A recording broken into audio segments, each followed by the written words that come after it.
Olá, mamães e futuras mamães. Bem-vindos a mais um episódio de hoje. Eu sou a Daniele. E eu sou a Laura. E no episódio de hoje a gente vai falar sobre A amamentação.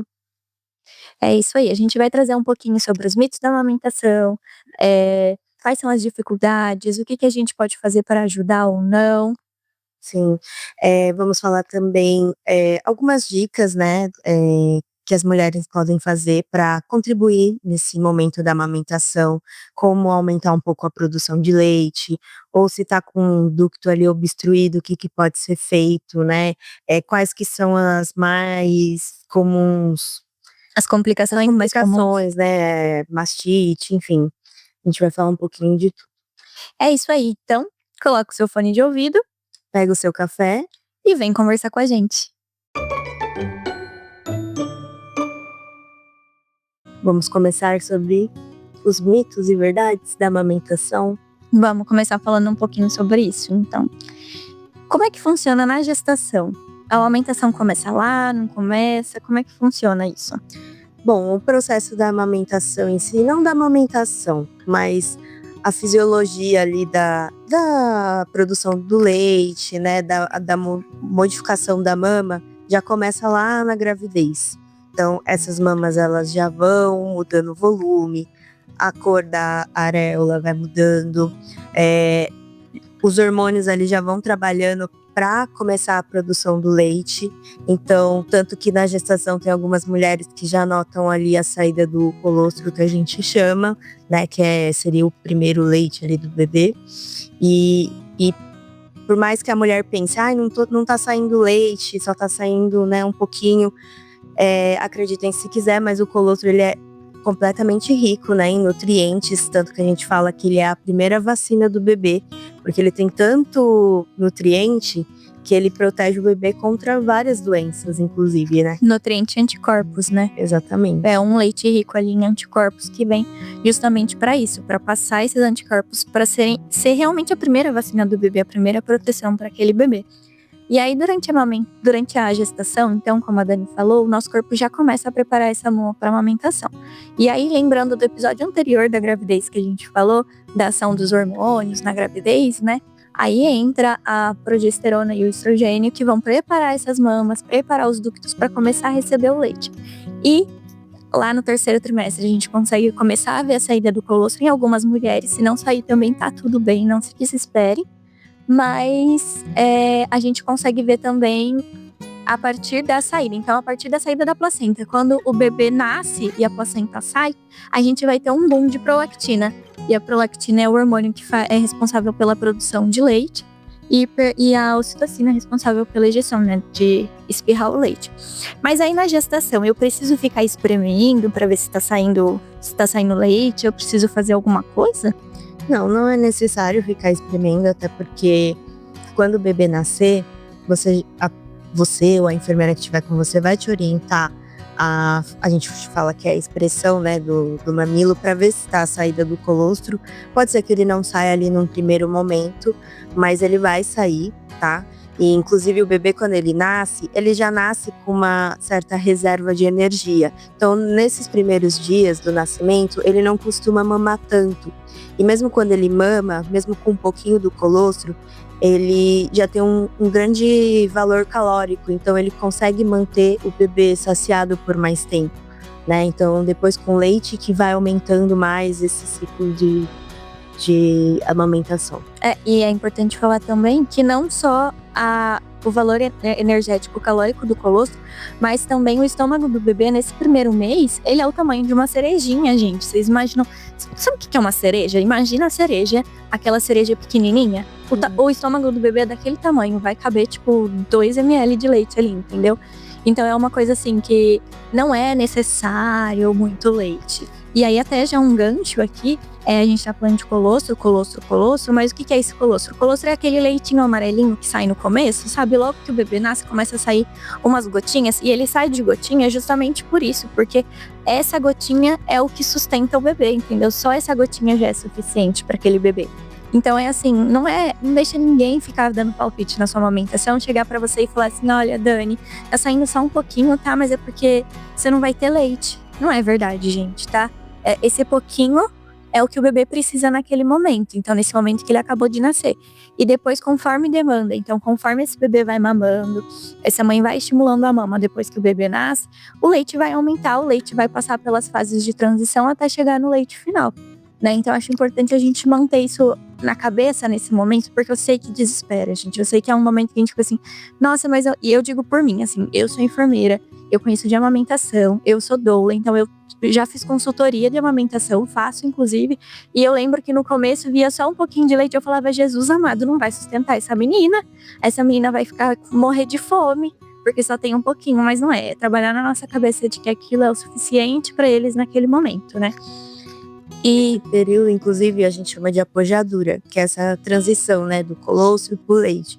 Então, às vezes leva ali cerca de uns 3 dias, 5 dias para realmente o leite descer. Então, as mulheres às vezes ficam preocupadas. Nossa, eu não vou ter leite, meu leite não desceu, mas tem um período para isso. Ainda mais, por exemplo, se um bebê nasce prematuro, às vezes a descida do leite demora até mais, né, porque não era ainda o tempo de descer. Então, o corpo da mulher ainda tá entendendo ali que o bebê nasceu. Então, por isso também que uma orientação nessa fase para a questão de pega, para a questão de oferta do leite é importante, justamente para ajudar nesse estímulo. É o estímulo correto, né? Sim. E aproveitando que você falou do bebê prematuro, eu acho que é importante a gente ressaltar aqui, porque existe um mito muito grande. O bebê prematuro, ele não pode mamar o leite da mãe, né? O leite do peito. Isso é mentira, tá, gente? O bebê prematuro, ele precisa do leite materno. Ele precisa do leite da mãe dele, porque o nosso corpo, assim, é tão perfeito. Eu falo que a amamentação é uma coisa absurda de perfeita. A gestação em si. Mas a amamentação, gente, é uma questão perfeita que o bebê nasceu prematuro, o nosso leite, ele vai mudar conforme as necessidades daquele bebê. Então, se ele nasceu prematuro, ele vai ter ainda mais anticorpos, ele vai ter ainda mais nutrição, que é o que aquele bebê precisa, sabe? É como se o nosso corpo tá conectado com o bebê, mesmo depois que ele sai, porque ele produz conforme a necessidade daquele bebê. Uma curiosidade muito legal é que quando os bebês estão doentes, o nosso corpo produz mais anticorpos para ajudar no combate àquela doença, sabe? Então, assim, eu acho isso muito perfeito, cara, é muito legal. Inclusive, o que a gente come também influencia no leite, por isso que a gente orienta a não consumir bebida alcoólica, comer alimentos mais saudáveis para ajudar a nutrir mais o leite. Já falamos já vamos chegar na bebida alcoólica, mas vamos continuar aqui nessa linha de preparação aqui. Durante a gestação existe um monte de mito, né? Que vem ali, tipo, eu preciso passar bucha vegetal para ficar calejado e não doer na hora de amamentar. Ou preciso passar a toalha, sabe? Esfregar a toalha no mamilo, usar pomada durante a gestação, hidratar com creme. Como é que faz isso? Não, gente, não esfreguem bucha, por favor. Claro, se você quiser, durante a gravidez, da mesma forma que a mulher hidrata a barriga, você hidratar as mamas, ótimo, isso não vai interferir em nada. Às vezes a gente pede também antes e depois, se a mulher quiser tomar um pouco de sol, para receber vitaminas também, né? Tirar a parte de cima e tomar um pouco de sol também faz bem, tá? Mas essa coisa de esfregar a mama, gente, não. Por favor, vocês só vão machucar mais o mamilo de vocês. Vai doer antes da amamentação. E aí, assim, importante a gente ressaltar, se você for passar hidratante, evita passar na região da auréola ali, onde tem os ductos, né? Onde é a saída do leite, porque pode causar obstrução. Ou seja, se você ficar passando creme ali, o creme forma uma barreira e uma hora vai tampar aquele ducto. E aí, é outro problema mais tarde. A questão do tomar sol é uma questão, assim, que não tem evidência científica de que é bom, mas também não tem que é ruim. Então, se você quer fazer, faça. Só cuidado com o sol naquele horário mais forte para não queimar a pele, né? Mamilos invertidos. Tem gente que fala que tem que puxar com a seringa. Não, gente, não tem que puxar com a seringa. Claro, quem tem o mamilo invertido pode buscar ajuda para conseguir ajeitar ali, ajustar a pega para aquele mamilo, mas isso também não vai impedir a mulher de amamentar. Então é totalmente possível que tenha um mamilo invertido amamentar. E aí, então todos os mamilos amamentam, gente. Uns vão ser mais difíceis, claro, outros vão ser mais fáceis, mas todos os tipos de mamilo amamentam. E uma coisa, assim, que eu quero deixar muito clara aqui, é que não tem leite fraco, né, Dani? Assim, leite é uma coisa que, igual eu falei, o leite, ele é perfeito pro bebê. Então, ele é produzido conforme a necessidade do seu bebê. Não existe esse negócio de leite fraco. Às vezes o bebê não tá ganhando peso, mas é a questão de uma pega, é a questão de uma forma que ele tá sugando esse leite e ele não tá sendo efetivo, ou a quantidade de vezes que ele tá mamando que não tá sendo efetiva. Existem, assim, milhares de fatores por trás, mas a questão não é que o leite é fraco, tá? Não deixa ninguém colocar isso na cabeça de vocês, porque isso é uma culpa enorme que a gente carrega no pós-parto e que as pessoas não têm dó de falar. Eles chegam e falam assim, nossa, mas seu bebê não para de chorar, porque seu leite é fraco, ele tá com fome.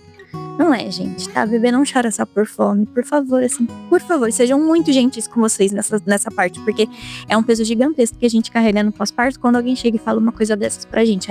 A gente se sente incapaz, assim, tipo, nossa, eu não consigo nem amamentar meu filho, eu não consigo nem fazer com que ele sobreviva com o meu leite, sabe? E aí, o que a gente pode fazer durante a gestação, então? O que ajuda realmente a amamentação?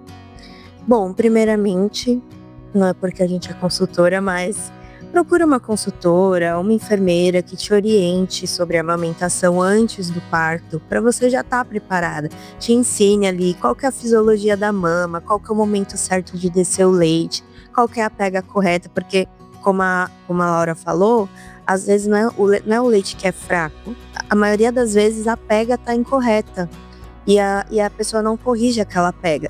Então é a pega incorreta que vai fazer o bebê não mamar direito, é a pega incorreta que vai machucar o mamilo, que vai causar fissura, e a mulher vai acabar desistindo de amamentar, às vezes sem saber. E às vezes também o bebê, ele tem a linguinha presa, né? E essa língua presa dificulta também na amamentação, porque ele não vai conseguir fazer a pega correta, vai acabar machucando aquele mamilo, causando fissura. Então é importante até, inclusive, fazer esse exame da linguinha lá na maternidade já, né? Às vezes é feito, às vezes não, mas é bom ter essa avaliação para ter um fator importante que vai influenciar muito na pega correta. E aí, reforçando então, acho que o mais importante durante a gestação ali, mais do que você se preocupar em preparar o peito, porque isso é um processo fisiológico, é um processo natural, mas o mais importante é você buscar informação, né? Então, participar de curso, entender sobre como funciona a amamentação, procurar uma consultora de amamentação para poder te auxiliar, ainda na gestação, tá? Que é a consulta de amamentação pré-parto, né? Que a gente fala. Um pouquinho para você entender como é que isso funciona. Porque às vezes não, porque mesmo quando a gente sabe, a gente tem informação, na hora bate um desespero, parece que você esqueceu tudo. E aí isso já vou puxar o gancho pro nosso próximo tema. E não foi diferente comigo, igual eu falei. Então, na minha experiência com a Lia, tinha uma doula, né, que veio de fora para acompanhar a gente. Então ela ficou comigo a primeira noite no hospital pro Nick descansar. E aí ela me ajudou com a amamentação ali na primeira pega, nos primeiros momentos ali da amamentação.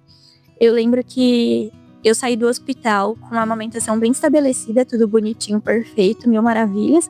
Só que aí a Lia começou a ter cólica, eu ficar muito cansada, ela chorava bastante, ela começou a brigar com o peito.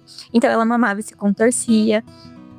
E aí eu lembro que eu cansada, extremamente cansada, chegava um ponto que eu parava de lutar contra ela. Eu falava assim, do jeito que você pegar, você mama, o importante é mamar, sabe? E na verdade não, porque aí começou a trazer uma série de consequências, né, pelo cansaço. O cansaço que eu tava sentindo ali, o cansaço extremo do dia a dia, né, do pós-parto ali, do puerpério imediato ali nos primeiros dias, isso foi ocasionando, então, tipo, ela mamando de qualquer jeito, fez com que eu tivesse fissura, com que o meu peito machucasse, ela não mamava direito, as duas ficavam irritadas, às vezes eu sentia tanta dor pra amamentar ela que ela mamava e eu chorava. O Nick, e assim, eu acho que eu só não desisti porque o Nick tava do meu lado, né, meu marido o tempo inteiro do meu lado, me incentivando, me ajudando, e aí chegou uma hora que eu falei assim, não consigo mais sozinha, preciso de ajuda, e a gente foi aqui em São Paulo atrás, então, de alguém que fizesse essa consultoria, né, a gente foi numa clínica, na época longe aqui de casa, mas a gente foi ali, tinha tipo 15, 16 dias de vida. A gente foi atrás dessa clínica, foi atrás dessa consultora, ela orientou a gente. E aí, com o tempo, as coisas foram melhorando, né? Com algumas práticas, as coisas foram melhorando. E graças a Deus, eu amamento ela até hoje. Hoje bem menos, óbvio, mas eu amamento ela até hoje. E é isso, assim, acho que é mais desses primeiros dias que são mais difíceis, o enfrentamento, né? Que a gente vai começar, passa por adaptações, precisa aprender. A amamentação não é natural, não é uma coisa assim que você nasce sabendo amamentar, não. E o bebê não nasce sabendo mamar, vocês aprendem juntos. E aí vem as fissuras, os machucados, vem a purgadura, engurgitamento, a exaustão, que também atrapalha, e a tal da livre demanda, né? Que eu acho que é uma coisa que cansa bastante a gente, que suga todas as nossas energias. Mas já a gente fala um pouquinho sobre a livre demanda. E como você falou, geralmente é nesse período que as mulheres costumam desistir mesmo da amamentação, né? Às vezes elas saem da maternidade amamentando, mas aí chega em casa e começam os problemas, só que elas acabam desistindo. Então, por isso a importância, como a Laura procurou ajuda, e ela conseguiu resolver. A importância de não desistir, né? Procurar um profissional quando você vê a necessidade, né? E aí a gente precisa entender quando a gente precisa procurar esse profissional. Quais são os sinais que a gente precisa observar? Que vai ser, por exemplo, um leite empedrado. Quais são, antes de falar desses sinais, quais são as principais complicações ali que a gente precisa ficar de olho? Bom, como você mencionou, tem um engurgitamento, né? Que a gente fala que é o leite empedrado. Tem a obstrução dos ductos também, que às vezes, inclusive as mulheres às vezes até enxergam bolinhas brancas assim no mamilo, né? Que às vezes o leite fica tampando, ele resseca ali nos ductos. A gente tem a mastite, que geralmente é o caso mais grave, que ali já é uma inflamação, a mulher tem que tomar É uma infecção, né? Isso. E aí a mulher sente muita dor, a mama fica, né, vermelha, inchada. E as fissuras nos mamilos também, né? Por conta de pele incorreta, principalmente. Isso. E aí, o que a gente precisa observar de sinais, então, para falar, opa, preciso procurar ajuda? Eu acho, na verdade, que a mulher deveria se preparar antes. Essa é a minha opinião. Mas se ela não procurou, né, tá ali amamentando e surgiu um problema, eu acho que principalmente, talvez o bebê chorar muito no começo, ela vê que o bebê não tá mamando direito, eu acho que já é um sinal, porque alguma coisa tá errada.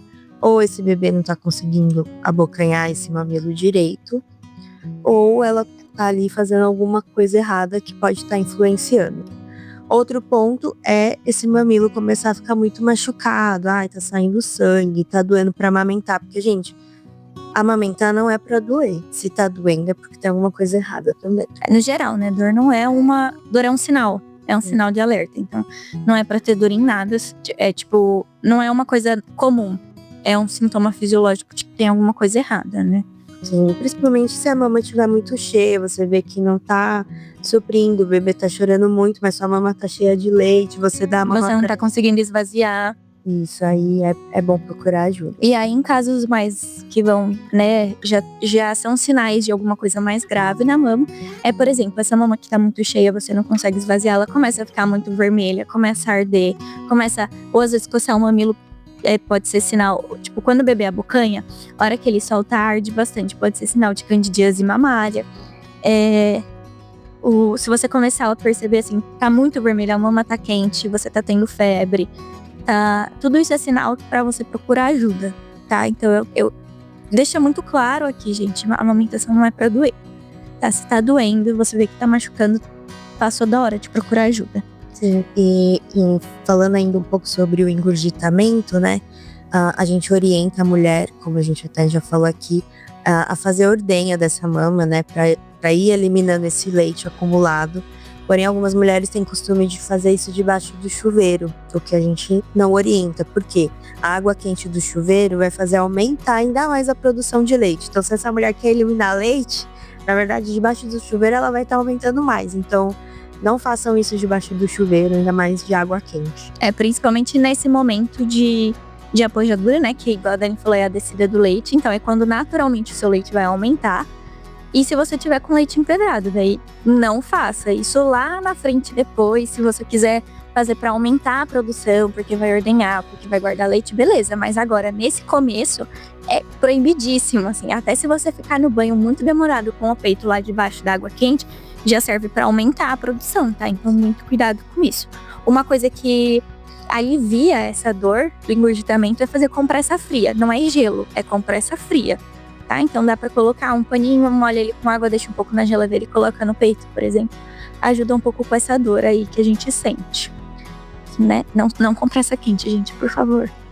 E no caso das fissuras também, a gente orienta que que o próprio leite da mulher, ela pode pegar o leite ou o colostro e pegar no dedo e passar em volta ali da auréola, do bico, que ele ajuda também na cicatrização, né? Até porque ali os anticorpos, os nutrientes, ele ajuda bastante para hidratar esse mamilo. É isso. E tem aquela famosa pomada de lanolina, né? Que o pessoal usa para fissura. Pra mim ajudou bastante. Mas assim, não é pra você pegar muita pomada. É mínimo, assim, é menos do que uma gotinha da pomada.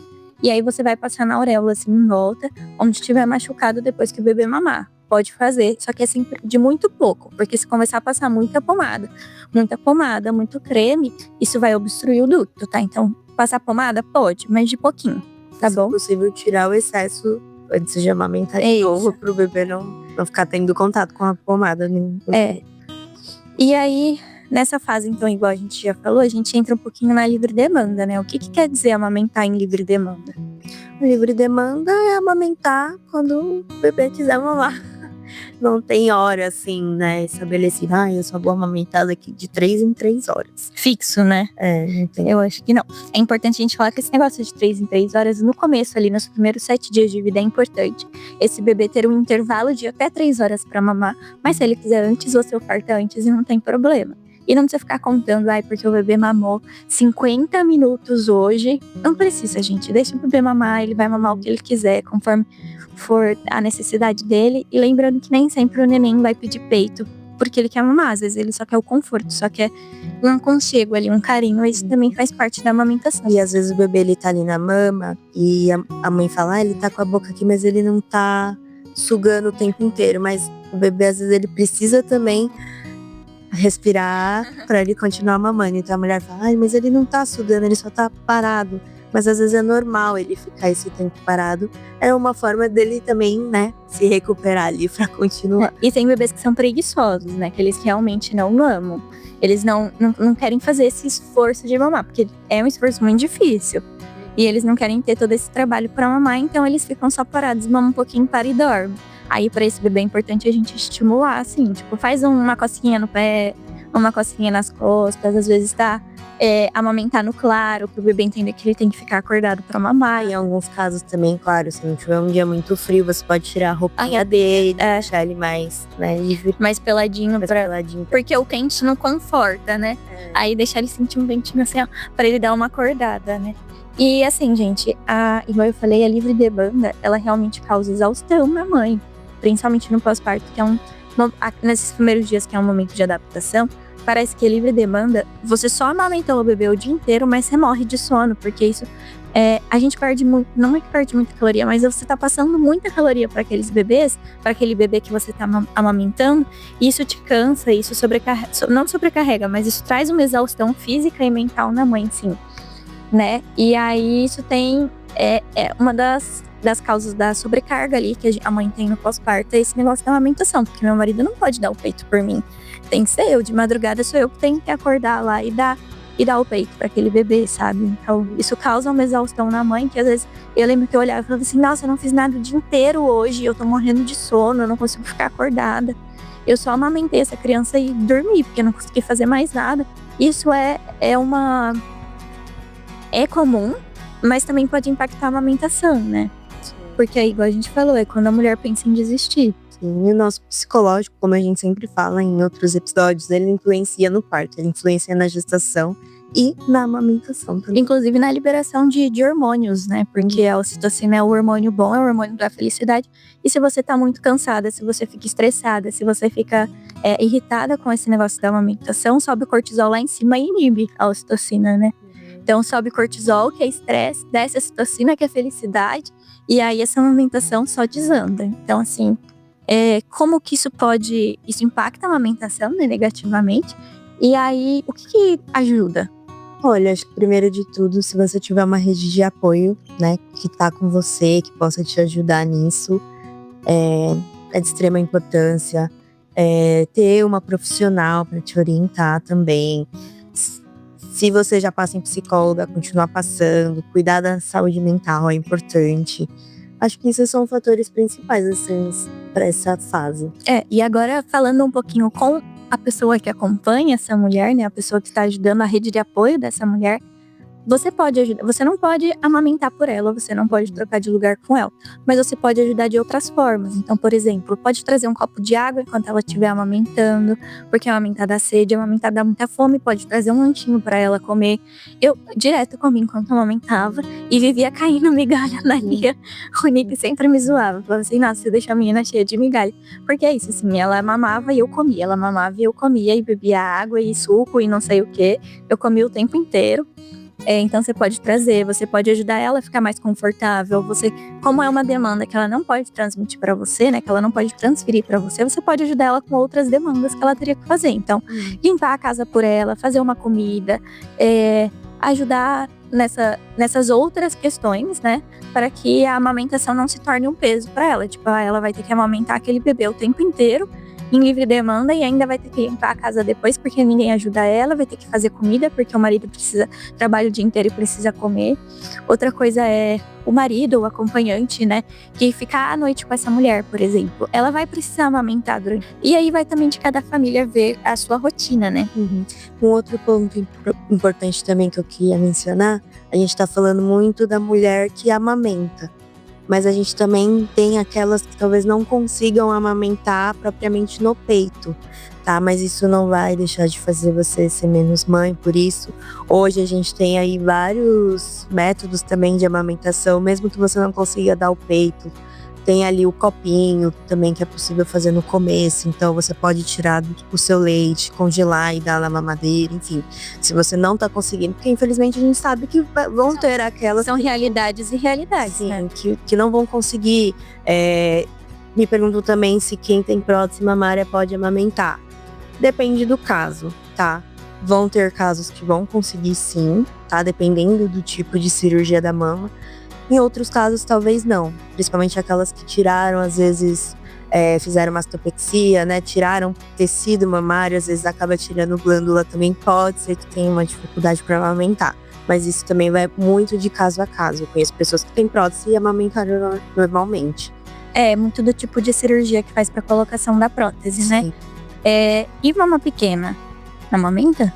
Amamenta, gente. Ou só quem tem peito grande? Não, mama pequena amamenta normalmente, porque o que interfere ali no leite é mesmo a produção do hormônio, o desenvolvimento dos ductos mamários. Isso tudo é feito internamente ali da sua mama. Independente se ela é pequena ou ela é grande, esse processo vai acontecer. Porque o tamanho da mama, na verdade, é gordura, né? Então é a quantidade de gordura que você tem ali na região do peito. E não necessariamente a possibilidade de produção, né? E outra coisa que eu ia falar, é importante destacar que aqui, nesse episódio, a gente tá falando sobre amamentação. Então a Dani falou das mulheres que não conseguem amamentar. Gente, assim, isso não te faz menos mãe, isso não vai te fazer uma mãe ruim, tá bom? A gente só tá colocando aqui no episódio falando sobre a amamentação em si. Então, pra quem quer amamentar, pra quem conseguiu amamentar, então algumas dicas pra melhorar esse processo, tá bom? Ou você que começou e tá pensando em desistir. Mas pra aquelas mães que não conseguiram, por algum motivo, ou que tem alguma contraindicação, não se sintam menos mães pra isso. A intenção aqui não é pressionar, não é falar que só pode amamentar, o bebê só vai ser saudável se você der pra ele o peito. Não, não é isso, tá bom? Só pra deixar bem claro aqui, fazer esse ponto no nosso episódio, tá? Certo? E aí, saindo então, a gente viu todas essas dificuldades, entendeu como a rede de apoio pode auxiliar e quais são as dicas que a gente pode dar para superar esses desafios. Qual que é como é uma boa pega, por exemplo? Bom, a boa pega, a gente pode dizer que é aquela que o bebê abocanha praticamente toda a parte da areola da mulher. Claro, vão ter aquelas mulheres que têm uma areola grande. Não necessariamente ele vai abocanhar tudo aquilo, porque a boca do bebê é pequena. Mas o ideal é que ele abocanhe toda essa região da nossa areola, né? E a gente fala que ele costuma ficar com a boca parecendo de peixinho, né? Você visualiza o lábio dele, né? Voltado assim para fora. Então você vê que ali ele tá abocanhando da forma correta. Outra coisa é a sucção, né? A gente percebe quando o bebê tá fazendo aquele movimento que ele está sugando, né? Isso é importante de ver também durante a amamentação. Se ele tá só ali parado, né? Se você não vê esse movimento nas bochechas dele, mexendo, que ele tá sugando, aí também pode ser que ele não tá conseguindo puxar o leite. Outra coisa que a gente dá boa pega, né? Sinal de boa pega é a gente olhar para as bochechas, igual a Dani falou. É uma bochecha que ela não pode criar covinha, que ela não pode entrar como se o bebê tivesse puxando ar. Sabe quando você faz tipo a... Ai, como é que eu vou explicar? Quando você vai fazer a boca de peixinho, que você suga a bochecha pra dentro, assim, isso não pode acontecer com o bebê, tá? Ele tem que estar sempre com a bochecha cheinha, assim, a bochecha gordinha, que é sinal de que ele tá engolindo leite e não engolindo ar. E o barulho, né, também que faz. Não pode fazer barulho de beijinho, então aquele assim, não pode acontecer, tem que ser aquele barulho de só engolir mesmo, sabe? Não é que não faz nenhum barulho, mas é o som da deglutição, o som do bebê engolindo o leite mesmo, né? Barulho de beijinho não pode acontecer, senão é um sinal de uma pega errada aí. Que mais? Um sinal que também pode indicar que talvez a pega não tá correta é o ganho de peso do bebê, como a gente já até mencionou aqui. Por isso é importante o acompanhamento também com o pediatra para ver como tá sendo esse ganho de peso, se tá dentro ali do parâmetro que é exigido, né, por dia, por mês, enfim, para ver se esse leite tá suprindo. E aí, falando de posicionamento, que também é uma coisa que ajuda na pega, é importante a mulher estar numa posição confortável. Aqui eu não vou explicar cada posição que dá para amamentar, não, porque são inúmeras posições. No começo é mais comum que seja o bebê deitadinho no seu colo, mas depois, hoje ali a mama tá em pé, fazendo um malabarismo de ponta cabeça. Então, assim, no começo é comum que seja uma posição só que vai ser o mais confortável para você e pro bebê. Mas o importante quando a gente vai colocar o bebê numa posição é deixar a barriga do bebê com a nossa barriga. Então o bebê tem que ficar coladinho assim, barriga com barriga, né? Com o corpinho bem virado pra frente. A cabeça precisa estar alinhada. O bebê não pode estar, tipo, com a barriga pra cima e a cabeça virada pro lado. Porque isso prejudica na hora dele fazer essa pega. E prestar atenção pro queixo ficar encostado no peito e o nariz ficar livre. Então isso vai fazer com que ele abocanhe mais a parte de baixo da auréola do que a de cima. Se for uma auréola grande, que o bebê não vai abocanhar inteira, precisa sobrar na parte de cima da auréola, não na parte de baixo, tá? Porque aí o queixinho do bebê fica encostado aqui e a boquinha aqui, certo? Aí na hora da gente colocar como é que a gente faz para ofertar essa mama, eu tenho que ir até o bebê, como é que eu posso segurar esse peito? Eu tenho que apontar o mamilo para algum lugar, como é que funciona?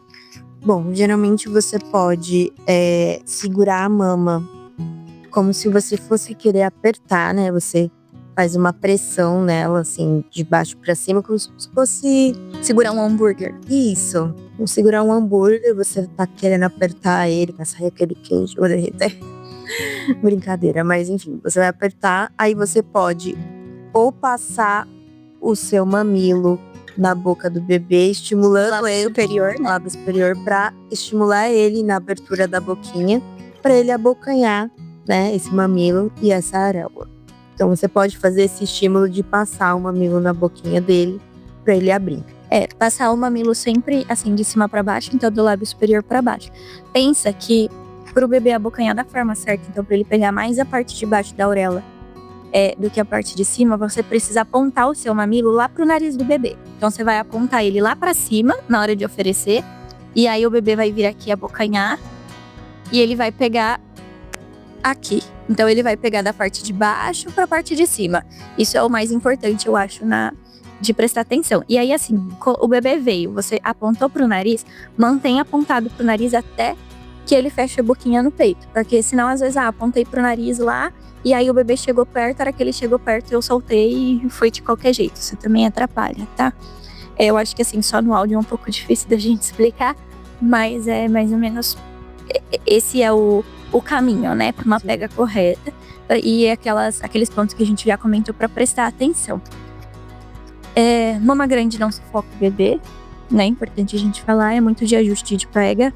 Evita a tesourinha, tá? De segurar o seio como se fosse uma tesoura, assim, com 2 dedos, para evitar que obstrua esse peito, sempre com a mão em C para segurar a mama, então como se fosse um hambúrguer mesmo.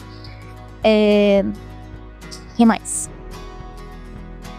Eu acho que, se possível, estar num lugar confortável também pra mãe, que ela tem um lugar pra se recostar, né, pra não ficar com dor nas costas.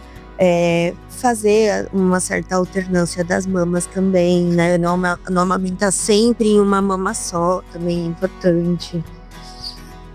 E oferecer as 2 mamas, né? Não necessariamente, assim, a hora de trocar de mama, quando a gente tá amamentando, não necessariamente é quando o bebê terminou de mamar. Tipo, falar, ser exclusivo, eu vou na direita agora, e 10h30 vai ser a esquerda, depois a direita de novo. Não, porque às vezes o bebê vai mamar as 2, aí depois, na hora de começar, você começa pelo outro lado, não tem problema nenhum, sabe? E ele pode mamar as 2 na mesma mamada. Enquanto ele estiver confortável mamando, você deixa. A hora que ele começar, tipo, a chorar, que quer mais, oferta o outro lado. É sempre legal ofertar as 2 mamas sempre que possível, né? Porque isso ajuda também até no ganho de peso do bebê. E sutiã?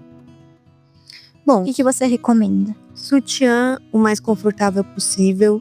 Hoje a gente tem ali alguns modelos, né, que já desabotoa na parte certa para você amamentar, mas eu acho que o sutiã em si, ele é muito individual e pessoal de cada mulher. Tem mulheres que vão gostar de um certo modelo, outras vão se sentir incomodada. Então, é um meio relativo, eu acho. Eu acho só que o que a gente precisa prestar atenção no sutiã é evitar aquele ferrinho. Sim. Porque aquele ferrinho, quando o peito enche, ele machuca. Eu até hoje não consegui mais usar sutiã de ferrinho. Sim. E era só o que eu tinha antes de engravidar, e agora eu não consigo mais usar. E evitar aqueles que, quando abrem, porque hoje os sutiãs são muito modernos, né? Mas tem uns que eles desabotoam assim, e aí ele tem aquele triângulo, né? Apesar daquele triângulo dar a sensação de que sustenta o seio, ou você pega um tamanho depois, quando você estiver amamentando, aí você experimenta e coloca um tamanho que seja ok pra você, ou evita, usa aqueles que é preso de um lado só, que não tem o triângulo, pra evitar justamente que aperte o seio e cause obstrução dos ductos, tá? Se possível, foge do triângulo. Pra mim, o que foi a melhor coisa assim que eu usei durante a amamentação era top de ginástica, porque ele fica apertadinho, ele sustenta o seio. E pra mim e é fácil de dar pro bebê, né? Tipo, é fácil de abaixar pro bebê mamar ou de puxar pra cima. Pra mim foi a melhor coisa. Até hoje eu fiquei apaixonada em top de ginástica. Eu acho que pra mim era a melhor coisa. E aproveitando um pouco nesse assunto do sutiã, outra coisa importante que a mulher pode ter também pra ajudar nessa questão da amamentação é a rosquinha, né? Que ela é ótima pra proteger ali até durante a amamentação. Ela ajuda bastante. A rosquinha você encontra já pronta para vender, mas você pode até improvisar com alguma toalhinha. Compressor é simples. Ela é boa porque ela ajuda a absorver aquele leite que tá pingando, né? Às vezes o leite fica pingando. E ajuda a proteger o mamilo da roupa, do atrito, né? Com a roupa. Então, às vezes tá machucado, a rosquinha é boa. Porque aí você coloca a rosquinha, tipo, entre o peito e o sutiã, assim, com o mamilo bem no meio. E aí isso ajuda. Aproveitando que a gente tá falando da rosquinha, vamos falar aqui um pouquinho do absorvente. O absorvente para sair. O que você acha disso? Olha, tem que ser usado com cuidado. Por quê? Você não pode também deixar muito tempo, porque ele vai abafar ali. E aí esse abafamento vai causar o quê? Acúmulo de bactérias, umidade. Então, aumenta a chance também de infecção. E de lesão, né? Porque ele tá abafado ali, tá úmido, ele vai macerar aquele mamilo. Então ele vai ficar ali, a hora que o bebê pôr a boca, machuca mais fácil. Posso usar absorvente? Posso, mas com cautela. Então é assim, eu vou sair pra ir no shopping e não quero que o leite fique vazando. Tudo bem, usa o absorvente, mas você tem que entender. Ele começou a ficar molhado, eu preciso tirar e trocar. Ou, tipo, não ficar muito tempo com aquele absorvente. Chegar em casa e ficar sem. Se você conseguir em casa ficar sem nada, então, tipo... É que ficar com o peito de fora, muita gente não se sente confortável. Mas se você conseguir ficar com menos de coisa possível na frente, para que esse mamilo fique mais solto, mais... que respire, é melhor. E sutiã, voltando aqui um pouquinho no sutiã, é muito importante você usar direto, principalmente nos primeiros dias. Então, ou sutiã, ou um top de ginástica, alguma coisa que ajude nessa sustentação, porque isso também ajuda a não engurgitar o seio, né? Manter a mama na posição anatômica dela. Mas estou com pouco leite. O que eu posso fazer para aumentar? Aí aqui assim, ó, o bebê nasceu, aconteceu a pojadura, e agora durante a amamentação, sei lá, tô sentindo que tá diminuindo a minha produção, ou quero aumentar para poder estocar leite. O que eu posso fazer? Bom, aí a gente volta naqueles estímulos, né? Talvez fazer ali um banho quente para tentar aumentar através do calor, estimular o bebê a sugar mais, porque a sucção do bebê, deixar ele mais tempo no peito, também estimula essa descida maior de leite. Beber bastante água, se alimentar bem, enfim, tá bem emocionalmente também, porque o emocional interfere. E estimular também com a ordenha, né? Eu acho que isso ajuda também. Porque pensando na fisiologia da amamentação, nesse momento que o bebê já aprendeu a mamar, que você já aprendeu a amamentar, o que vai aumentar a sua produção é estimular. Então, quanto mais você estimular, como pensa numa fábrica, quanto mais demanda essa fábrica tem, mais ela vai produzir. Então, quanto mais demanda esse peito tem de produzir leite, mais ele vai produzir. E isso vai aumentando ou vai diminuindo conforme a demanda e conforme você oferece o peito para o bebê. Né? É importante deixar isso claro. E aí, assim, alimentos. Tipo, tomar cerveja preta vai aumentar minha produção? Ou canjica? Olha, gente, não tem nenhum estudo, acho que tão direto que comprove isso, né? No caso da cerveja, eu não indico, até por se tratar de uma bebida alcoólica. Agora, a canjica, não vai ter problema. Se você quiser comer canjica, você come. Mas são com o intuito de produzir mais leite. Só se você tiver com vontade de comer canjica. É importante a gente falar assim. E até legal a gente tá tocando nesse assunto da alimentação, porque sim, os alimentos podem eles interferem no nosso leite, né? Então, se você come muita beterraba, alimento com cor, essas coisas ele vai transferir pro leite. Até por isso que não pode bebida alcoólica, não pode um monte de medicação, porque tudo isso passa pelo leite. Aí, assim, restrição alimentar na amamentação é só se o bebê tiver algum problema. Só se você vê que, eu tomei refrigerante e deu cólica no meu bebê. Então, aí por conta você corta o refrigerante, mas não é uma orientação, tá? Porque, a princípio, na amamentação, a gente não pode ter restrição alimentar, né? Não precisa ter restrição alimentar. E esse negócio que é porque a cerveja aumenta, é porque tomar não sei o que vai fazer aumentar a produção. Não é que faz aumentar a produção, tá? Você pensa na cerveja, por exemplo, eu bebi cerveja. Aí, para eu poder amamentar, como tem o álcool, eu tenho que ficar um tempão sem amamentar.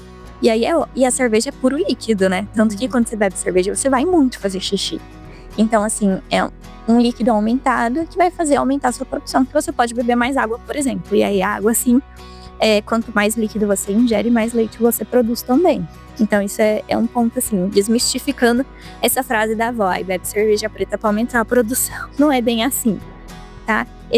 Hoje existem opções como chás, extratos vegetais, que talvez aumente, mas assim, não é exclusivo, sabe? Não adianta eu tomar o chá e no outro dia achar que eu vou acordar com o peito cheio de leite. Não, é um processo. Então você pode sim tomar o chá para te ajudar. Então chá de camomila vai ajudar a acalmar. Tem chás de funcho, essas coisas de melissa, que aumenta. Eles falam que aumenta a produção, mas não é só tomar o chá, né? É tomar o chá e fazer a ordenha. É tomar o chá e oferecer mais o peito. É tomar e fazer esse estímulo, né? Eu acho que é importante a gente ressaltar aqui que o que realmente aumenta a produção é o líquido que a gente ingere e o estímulo externo, né? Deixa eu ver o que mais. Leite fraco a gente já falou, livre demanda a gente já falou sobre como fazer o que pode aumentar ou não essa produção de leite. E aí chega a fase de que essa mulher vai precisar voltar a trabalhar, né? Geralmente ali com 4 a 6 meses. E aí a amamentação eu consigo continuar ou não? Consegue, claro. Eu acho que isso também vai depender de uma organização pessoal de cada um, como que vai ser essa rotina. Hoje em dia, não todas, né, infelizmente, mas hoje em dia a gente sabe que tem até empresas que têm espaço de amamentação, que a mulher pode retirar o leite, talvez ver a possibilidade de armazenar esse leite, então quem tá cuidando do bebê também possa dar, não deixar de dar o leite materno mesmo, né, mesmo que acabe dando na mamadeira, né, tentar ainda continuar ordenhando e armazenando esse leite. Mas acho que montar uma rotina, acho que é importante, né? Talvez não deixar de amamentar por completo, talvez isso reduza, talvez não. Eu acho assim, se a sua intenção, por exemplo, voltei 4 meses e a minha intenção é amamentar exclusivo ainda, que esse bebê não receba outros tipos de leite, então você precisa, antes de voltar a trabalhar, pelo menos um mês antes, começa a se programar, começa a fazer estoque de leite materno. Então assim, eu amamento o bebê, mas eu também tiro na bombinha para congelar e guardar esse leite, né? Acho que aqui a gente não vai entrar muito em detalhes de como ordenhar, de como armazenar esse leite, mas pode ser, se vocês quiserem, pode ser um tema para outro episódio, né? Amamentação parte 2. Mas assim, eu posso fazer isso e me programar para poder amamentar esse bebê, continuar com essa amamentação, né? No meu caso, eu voltei a trabalhar, ela tinha 6 meses, então eu fiquei muito comigo, assim, que a amamentação eu ia manter exclusiva até 6 meses, e depois eu ia ver como ia ficar. E aí, como eu voltei a trabalhar, ela tinha a questão ali, a PLV, então ela tem essa questão da alergia.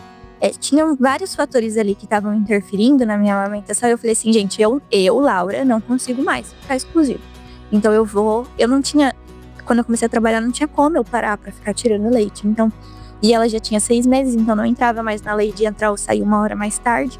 E aí eu falei assim, não, então a gente vai dar a fórmula pra ela, a fórmula especial dela, que aí eu consigo deixar ela na creche pra ela mamar durante o dia a fórmula, e de noite, quando eu estiver em casa ou de manhã, eu ofereço o peito. E assim, a gente segue até hoje, assim. Então a nossa amamentação ficou mais leve depois que eu tirei esse peso de cima de mim, de tipo, tem que ser só o meu leite, pronto, acabou.